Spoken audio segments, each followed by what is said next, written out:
And my background is that I'm a Spanish guy who was born in Belgium and living in Germany since 20 years. So it means, being a Spanish guy, I'm a Spanish son, and I can tell you, when I told my mother I was going to become vegetarian, I was raised with Spanish kitchen. There's a lot of meat in this, but as we heard, it's also an opportunity to do all the stuff that you regularly do in Spanish cooking or Syrian cooking or whatever. Just take the meat out and it's still delicious. So all the stuff that my mom did, she adapted very quickly, even when I told her she was vegan. There was a point when she asked, but chicken you eat, right? No. Also, I'm a dad, so I try to convince my own kids speak about that. We just heard speak about it every day from Sarah, I think. And yeah, I discuss about with my 9 years old about, you know, those chickens, they're not really there to make the eggs. And not everybody's ready to do that. And also one day I will be a granddad and there's no way I'm going to be called Opa.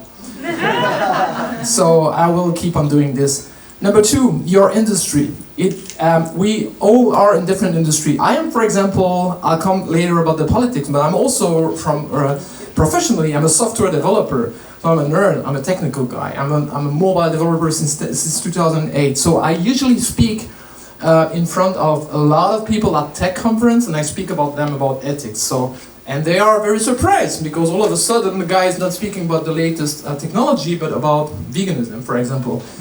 I try to move from IT to politics since many years, but the question is, where can I make the most changes or the most impact? A lot of the time it's not where you think you can, but it might be another thing.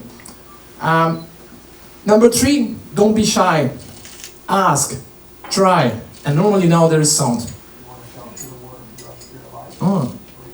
So we have to put it a little bit up. When I tried this, but anyways, what John Scully said is actually... You want to sell sugar water for the rest of your life? Or do you want to come with me and change the world? So come with me and change the world. This is the quote that Steve Jobs once said to him when he was just running Pepsi. So we're here to change the world, not to sell sugar water. And number four, if you are in a company or if you run a company, whether it's a big company, which I'll come to speak in a moment, or a small company, you get to make some decisions. Also, you're never too small to make a difference. Think about the mosquito in the room. So, and if you're great, with great power comes great responsibility. I'm going to give you one example that I know very well. Apple puts on their website /environment, we're carbon neutral, but they do have an app which is talking about food, and the first thing they put in front is scallops or chicken or whatever. They have a vegetarian, I don't know if they have a vegan. My point here is that I would like all those companies that are speaking about environment to say we're plant-based. Hey, by the way, all of our catering internally. And speaking of which, Ecosia, they have only vegan catering, and you are all searching with Ecosia, right? If not, it's time to change that in your browser. Now it's built in since at least 2 years, and take out all the billions that Apple is taking from Google every year. They don't need it, they already have too much billions. And try to change this. This is changing over time. As you can see, Google is becoming smaller. Technology-wise, they use Bing and Google to just make better use of the money. The more such company we support, the more veganism grows.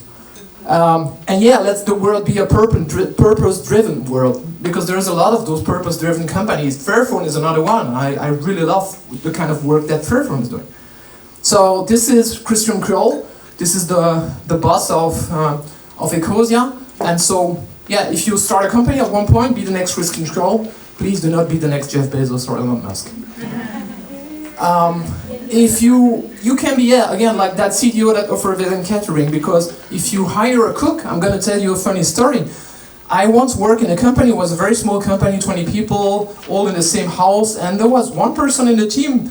Half of the person's job was to cook, and at every noon, this person would call, hey, food is on the table. And it was great because whenever everybody was thinking about leaving the company, they were not thinking about the nice colleagues, the salary package or whatever, but also about the nice food. Also, if it's free, like imagine you have to drop every day 10 euro in eating. If your company says, well, we pay for it, delicious meals make retention in a company. If you have for breakfast, that's another company I was working on, was really nice. We arrived in the morning, we had breakfast together. So it was also socially very interesting. And anyways, fruits belongs to startups anyway. I have yet to see a startup where in the middle of the room there is a plate with sausages. Even though most of those IT startups are a real sausage party. Number 5, do not fall into the rebound effect. This is a big one, and I really hate the rebound effect. So it's vegan, so I can eat and trash as much as I want, right? All my lights are LED at home, so I can leave them all the time, right? Like, oh no, I drive an EV, so I can take the car instead of the train. No! Sufficiency is a big point, is a big one. It's also very hard to sell, obviously. There's a guy, Philippe from the Belgian Greens, which I really liked a lot.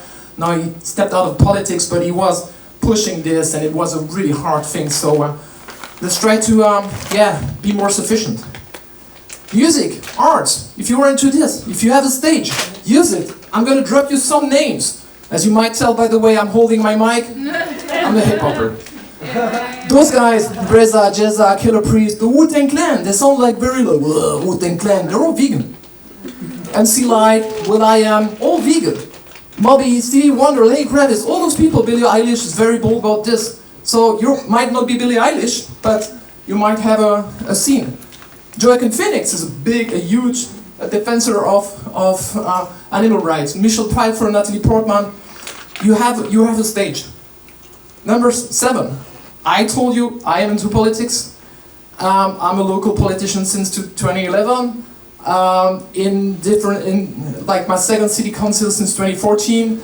Shan City in the meantime, just right around the corner, and then since 2020 in the district council also. So I do both, and I will be running again. And even though it doesn't look amazing as in 2020, I managed to get myself in front of the list. Sometimes not really in front, but front enough so that it could show, try to go further. And I'll tell you what I try to do at the local level. We get in the 2025 election program of the Greens in Düren, we get this thing that says Düren will be the first German region to sign the PBT. It doesn't mean we're gonna have it, right? Because this is politics, but we strive to.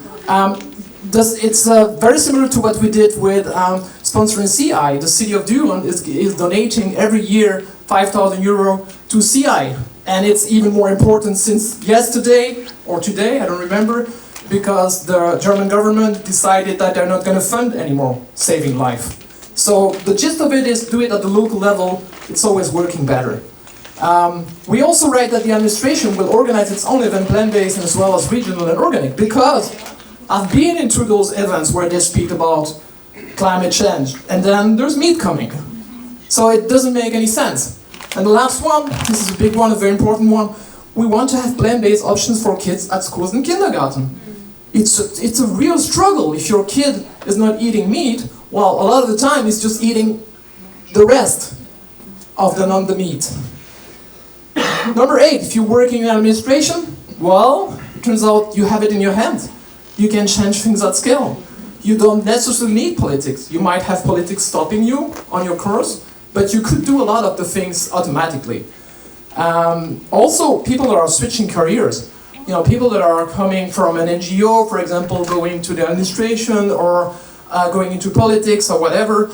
It's always good because you take your background with you. And again, they might make a bigger impact. So the biggest impact is not every time where you think it is. Listen to science. There's 99.78% chance you'll be right. I hope it's not going to be too loud this time, but I need you to understand why 99.78. There's 100% certainty of impact. Please, don't say 100%. We just call it a potentially significant event. But it isn't potentially going to happen. 99.78% to be exact. Oh, great. Okay, so it's not 100%. Call it 70% and let's move on. But it's not even close to 70%. Let's just use like 60% as a working number. Okay. Working numbers don't work. Nah, science works. So, but this is an amazing movie, but this is the reality. Like all the time, they're trying to play this down. So just do not rest. And so if you think politics was Soviets, I'm going to give the word to a very, very dear person to me, to my heart. blah blah blah, green economy, blah blah blah, net zero by 2050, blah blah blah, net zero, blah blah blah, climate neutral, blah blah blah. Our hopes and dreams drown in their empty words and promises. Of course we need constructive dialogue, but they've now had 30 years of blah blah blah, and where has that led us? Over 50% of all our CO2 emissions have occurred since 1990, and a third since 2005. If this is what they consider to be climate action, then we don't want it. They invite cherry-picked young people to meetings like this to pretend that they are listening to us. But they are not. They are clearly not listening to us. And they never have. Just look at the numbers. Numbers again. We can do better than the COPs, than the COPs, right? We can do way better. We can act at the local level. It's way more effective. Whether it's a city, a district, a company, your school, whatever, you can do this. Also, demonstration for a food system change. They're not big enough yet. We have a lot of demonstration about climate, against climate change, but we don't have a lot. We have some, but they're too small. So let's try to put this all together. For me, meeting activists in the Hambach forest, which is this big coal pit near here in my region, was the #1 reason why I became vegan. I was a vegetarian when I arrived there, and speaking with old people over there, I discovered it's all related. So it makes no sense to try to fight climate change and still not being vegan. And don't get me started with vegetarians. Because animals. Number 10, animals, right? Mentioning the animal protection everywhere, that's what you should do. Do this all the time. Because this sometimes works better than the environment. There's this emotion that Patrick was describing. People relate to that, right? There's always like, ask people about their double standards, right? Why are there, like, they have a problem with other countries eating dogs, but we eat pigs? So I just don't get it. It's like saving some refugees, but not others. Doesn't make any sense either. It's like helping a country but not another one for double standard reasons. And I said 10 tips and tricks, but let's go up to 11, that's the last one. Because originally in the schedule, Patrick was going to go after me, right? So I thought let's talk about sports. And I discovered that some of those people are involved into sports, so be engaged in your local sports club, because they also organize events, and they have foods, and it doesn't make sense to be healthy by making sports, and then after that you're gonna what? Smoke, eat meat, whatever? So Venus Williams, Novak Djokovic, amazing people on the vegan side, Lewis Hamilton, okay, well, Formula 1, ecology, anyway. But he's a vegan at least. And Carl Lewis, well, like one of the heroes of my childhood. And speaking of hero, there was another hero, Patrick. He's really like, and he was supposed to go after me, so that would have been like, you know, like sign my book and whatever, like. I get to ask a question anyway. Speaking of questions, you probably can tell that I'm a language nerd. I speak a bunch of those, and one of these that I tried to learn since many years is Arabic, so shukran.